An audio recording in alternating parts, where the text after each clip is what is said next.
தமிழகத்தை பொறுத்த வரைக்கும் பெண்களுக்கு பாதுகாப்பு மிகப்பெரிய அளவில் இருக்குது. நாட்டிலேயே பெண்களுக்கு பாதுகாப்பாக இருக்கக்கூடிய மாநிலம் என்ன விளையாடுறீங்களா? விளாத்திக்குளம் கேள்வி நீங்க தான் இப்ப கேட்டீங்க. எனக்கு பாக்ஸோ கேசஸ் அவங்களுடைய அஃபிஷியல் எண்ணிக்கை, அவங்களுடைய மினிஸ்ட்ரியோட எண்ணிக்கை வந்து பாக்ஸோ கேசஸ் மட்டும் 6999 பாக்ஸோ கேஸ். அது வந்து ரெஜிஸ்டர் ஆகப்பட்ட கேசஸ் மட்டும்தான். இன்னும் வந்து ஒரு பார்வைக்கு வராத எத்தனையோ கேசஸ் இருக்கும். எத்தனையோ குழந்தைங்களுடைய பாலியல் வன்முறைகளுடைய விஷயங்கள், அதுக்கப்புறம் இளம் பெண்களும் முதியோர்களும், இது வந்து எவ்வளோ ஒரு ஹியூமனிட்டியை வந்து நம்ம எழுந்தோம் அப்படிங்கிற ஒரு நிலையில நம்ம தமிழ்நாட்டில் இன்னைக்கு நிற்கிறோம். இதுக்கு முழு காரணம் வந்து ஸ்டாலின் அவர்களின் ஆட்சியில, திமுக ஆட்சியில தமிழ்நாட்டு முழுவதும் ஒவ்வொரு குக்கிராமத்துலயும் சரி கஞ்சா புழக்கம். கஞ்சா மட்டும் இல்லை, இன்னும் இந்த போதைப் பொருட்கள், ஒரு சிந்தட்டிக் ட்ரக்ஸ் அப்படின்னு சொல்லுவாங்க. இந்த ட்ரக்ஸை சாப்பிட்டா அந்த சாப்பிட்டவங்கள மேல இருக்கிற ஒரு எஃபெக்ட் எப்படி இருக்கும் அப்படிங்கிறது வார்த்தையால சொல்ல முடியாதுன்னு சொல்லுவாங்க. ஆனா அவங்க செயலால செஞ்சு காட்டுறாங்க. ஏங்க, கொஞ்சம் கூட மனுஷனா இருக்கிறவங்க ஒரு பச்சை குழந்தைய பார்த்து, இல்ல ஒரு 79 வயசு முதாட்டிய பார்த்துட்டு அப்படி பண்ண முடியுமா? அவ்வளவு கொடூரமா நடந்துக்க முடியுமா? ஸ்டாலின் அவர்களுடைய ஆட்சியோட மிகப்பெரிய பெருமை வந்து இப்படி இந்த போதைப் பொருட்களால, இந்த போதைப் பொருட்களுடைய பரவலான ஒரு விற்பனையால இந்த தலைமுறையும் அடுத்த 2 தலைமுறையும் இளைஞர்களை வந்து அவர் வந்து நாசமாகிட்டார், அழிச்சிட்டார் அப்படிங்கிறது தான் சொல்லணும். கரூர் சம்பவத்தை பொறுத்த வரைக்கும், கரூர் படுகொலை கொலை துயர சம்பவத்துல அமைச்சர் அன்பில் மகேஷ் வந்து ஸ்பாட்டுக்கே போயிருந்தாங்க. குறிப்பா ஒரு பள்ளி மாணவி இறந்தப்போ அவர் நேரில் போகணும் என்ற ஒரு விமர்சனம் இருந்தது. அதே போல திமுக அமைச்சர்கள் யாருமே வந்து நேரில் போகல, ஒரு அசால்ட்டா செயல்பட்டாங்கன்ற ஒரு கருத்து. நீங்க கேட்ட இந்த கேள்வியிலேயே திமுக ஒவ்வொரு பொறுப்பாளரோ இல்லை தலைவரோ இல்லை மந்திரியோ யாரா இருந்தாலும் ஒட்டுமொத்தமா அவங்க எல்லாரோடைய பார்வை என்ன அப்படிங்கிறது இதுலயே தெரியுது. அதான் திரும்ப திரும்ப சொல்றேனே, திமுகவை பொறுத்த வரைக்கும், ஸ்டாலின் அவர்களுடைய அந்த மந்திரி வர்க்கத்தை பொறுத்த வரைக்கும் மக்கள் எல்லாருமே வாக்கு எண்ணிக்கை மட்டும்தான், வாக்கு வங்கி மட்டும்தான்.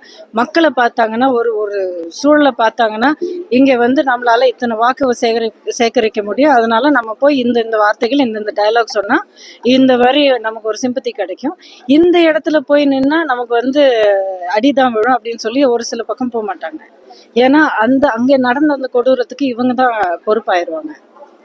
ஆனா கரூர் மாதிரி சம்பவத்துல இது வரைக்கும் பொறுப்பு யார் பக்கம் இருக்கு, என்ன நடந்தது எப்படிங்கிறது இன்னும் விசாரணை நடந்துட்டு இருக்கிற அந்த நிலையில அவங்க வந்து ஆரம்பத்திலேயே போய் நாங்க தான் உத்தமர்கள் அப்படின்னு சொல்லிட்டு ஒரு அட்டெண்டன்ஸ் போட்டுட்டாங்க. ஏன் மற்ற ஒவ்வொரு இடத்துலயும் இந்த மாதிரி குழந்தைங்களுக்கும் இளம் பெண்களுக்கும் முதியோர்களுக்கும் இவ்வளவு வந்து கொடூரமான ஒரு குற்றங்கள் நடக்குது, ஒரு இடத்துக்கு கூட போய் நின்று அவங்க வந்து என்ன ஆச்சு ஒரு ஆறுதல் சொல்றது விடுங்க, பொறுப்பெடுத்திருக்கீங்களா? இல்லை, திரும்ப திரும்ப அவங்களுடைய செயல்களால உறுதிப்படுத்துறாங்க. திமுகவை பொறுத்த வரைக்கும், ஸ்டாலின் அவர்களுடைய அந்த ஆட்சி, அவருடைய தலைமையை பொறுத்த வரைக்கும் தமிழ்நாட்டு மக்கள் வந்து வெறும் ஒரு வாக்கு வங்கி மட்டும்தான். சொல்லுங்க நீங்க. போஸ்ட்மார்ட்டம் ரிப்போர்ட் கை கிடைக்கல, வந்தாதான் முழுமையா எதுவும் பேச முடியும். அது எப்படி பாக்குறீங்க? ஏன்னா வந்து கரூர் சம்பவத்துல ஒரே நாள்ல எல்லாருக்குமே போஸ்ட்மார்ட்டம் ரிப்போர்ட் கொடுத்து எல்லாத்தையுமே வந்து டீகம்போஸ் பண்ணாங்க. கரூர் சம்பவத்துல போஸ்ட்மார்ட்டம் ரிப்போர்ட் நைட்டுக்கு நைட்டா பண்ணி கொடுத்துட்டாங்க. இப்போ விளாத்திக்குளம் சம்பவத்துல கனிமொழி அவர்கள் வந்து எனக்கு போஸ்ட்மார்ட்டம் ரிப்போர்ட் வராதனால எனக்கு என்ன நடந்துன்னு தெரியல, என்னால எதுவும் சொல்ல முடியாது, வந்த பிறகுதான் சொல்ல முடியும் அப்படின்னு சொல்றது வந்து எந்த விதமான ஒரு மனிதமற்ற ஒரு செயல்.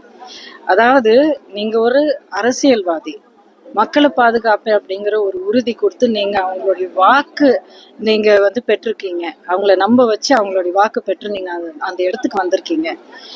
நீங்க ஒரு வாய்ப்பேச்சுக்காவது நீங்க போய் உங்களால நின்று அங்கே ஆறுதல் சொல்லி ஒரு அளவு கூட பொறுப்பு எடுக்க முடியலன்னா நீங்க எல்லாம் இப்போ உங்களை வந்து எப்படி நீங்க தலைவர்களாக சொல்லிக்க முடியும்? இந்த சம்பவம் வந்து தேர்தல் எந்த அளவுக்கு தேர்தல கண்டிப்பாக வந்து இதனால எஃபெக்ட் ஆகணும். ஏன்னா இதுதான் சாதாரண மக்களுடைய வாழ்க்கை. அங்கே ஒரு ஊர்ல நடந்தது எங்க ஊர்ல நடக்காதப்பா அப்படின்னு சொல்லிக்கிறதுக்கு இப்போ வந்து எந்த மக்களாலையும் முடியாது. எல்லா இடத்துலயும் நடந்துட்டு இருக்கு. இந்த மாதிரி கொடூரமான குற்றங்கள் வந்து இந்த எல்லா ஊர்லயும் நடந்துட்டு இருக்கு, ஒவ்வொரு குக்கிராமத்திலயும் நடந்துட்டு இருக்கு. அப்புறம் தம் வீட்டுல இருக்கிற இளைஞர்களை இந்த போதை பழக்கத்துக்கு இழந்த குடும்பங்கள் வந்து எண்ணிக்கை ஏராளம். ஒரு தெருவுல போனீங்கன்னா 3 வீடு 4 வீட்டுக்கு ஒரு தடவை ஒரு குடும்பம் அவங்க வீட்டுல அவங்களுடைய இளம் மகன் வந்து இந்த பழக்கத்துக்கு அடிமையாகி அந்த குழந்தைய வந்து அவங்க இழந்துட்டாங்க. அவ்வளவுதான். உயிரோடு இருந்தும் அவங்களுக்கு வந்து இல்லை அந்த குழந்தை. இந்த மாதிரி எத்தனை குடும்பங்கள் வந்து சதறி போயிருக்கு. எல்லாமே திமுக ஆட்சியில நடந்த இந்த இந்த போதைப் பொருட்களுடைய விற்பனையால மிகப்பெரிய பிசினஸா நடத்துறாங்க, மிகப்பெரிய பிசினஸா நடத்துறாங்க தமிழ்நாடு முழுவதும். இப்போ தூத்துக்குடி சென்ற கண்மொழி வந்து திருப்பி அது எப்படி மக்கள் மனசுல இருக்கிற அந்த கோபமும் அந்த விழிப்புணர்வும் அந்த ஒரு செயல்லயே தெரியுது இல்லையா உங்களுக்கு? கரெக்ட் தானே? இதனாலதான் நான் திரும்ப திரும்ப சொல்றேன், இவ்வளவு கொடூரமான சம்பவங்கள் நடந்த பிறகு கூட மக்கள் வந்து கண் தெளியலன்னா அதுக்கப்புறம் ஒன்றும் பண்ண முடியாது. ஆனா மக்கள் வந்து கண் முழிச்சிட்டாங்க, அவங்க புரிஞ்சிச்சு. தேங்க்யூ.